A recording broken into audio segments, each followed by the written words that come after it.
నమస్కారం. మీకు స్వాగతం డివైన్ దర్శన్లోకి. పురాతన దేవాలయాలు, పూర్వకాల కథనాలు, దేవతుల రహస్యాలు ఇవే మా ప్రయాణం. ఈరోజు మనం ఓ అద్భుతమైన దేవాలయాన్ని సందర్శించబోతున్నాం. ప్రపంచంలోనే అద్భుతమైన రాతిలో చెక్కిన దేవాలయం. అదే ఎల్లోరా గుహలలోని కైలాస దేవాలయం. ఈ దేవాలయం సుమారు 1300 సంవత్సరాల క్రితం నిర్మించబడింది. అది స్టోన్ బై స్టోన్ కట్టడంలా కాదు, ఒకే ఒక పెద్ద కొండను పైనుంచి కిందకు చెక్కుతూ పూర్తిగా శిల్పకళతో తీర్చిదిద్దారు. ప్రాచీన కథనం ప్రకారం రాష్ట్రకూట రాజవంశానికి చెందిన కృష్ణరాజ ప్రథముడు భార్య మణికేశ్వరీదేవి భర్త ఆరోగ్యంగా బ్రతికేలా శివుడిని ప్రార్థించింది. మొక్కుబడిగా దేవాలయం కట్టిస్తానని మాట ఇచ్చింది.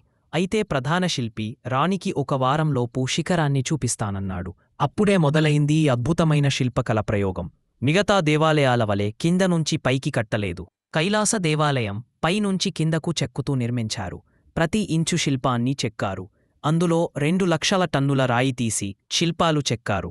ఈ ఆలయంలోని ప్రతి మూల, ప్రతి శిల్పం గొప్ప కథ చెబుతుంది. అంతరాలయంలో శివలింగం ఉంది.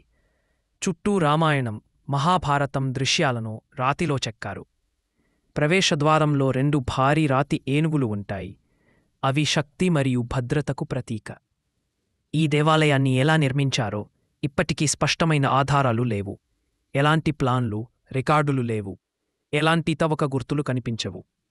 ఇది ప్రాచీన విజ్ఞానం వల్ల అయినదా, లేక దివ్యశక్తులు మద్దతిచ్చాయా అనే అనుమానాలు ఉన్నాయి. ఇది కేవలం శిల్పకళ వైభవమే కాదు, ఒక ఆధ్యాత్మిక శక్తి కేంద్రం కూడా. ఇక్కడికి రావడం వల్ల మౌంట్ కైలాస్ దర్శనం చేసిన ఫలితం లభిస్తుంది అని నమ్మకం. ఇక్కడి వాతావరణం భిన్నంగా ఉంటుంది. ఒక్కో కోణంలో ఓం ధ్వని వినిపిస్తుంది. ఈ విధంగా కైలాస్ దేవాలయం అనేది ఓ అపూర్వ శిల్పకళ అద్భుతం, భక్తి, శ్రద్ధ, ఆధ్యాత్మిక శక్తికి ప్రతీక. మీకు ఈ కథనం నచ్చితే వెంటనే డివైన్ దర్శన్ ఛానల్ సబ్స్క్రైబ్ చేయండి. ఇంకా చాలా పురాతన దేవాలయాల కథలు, రహస్యాలు మీకోసం.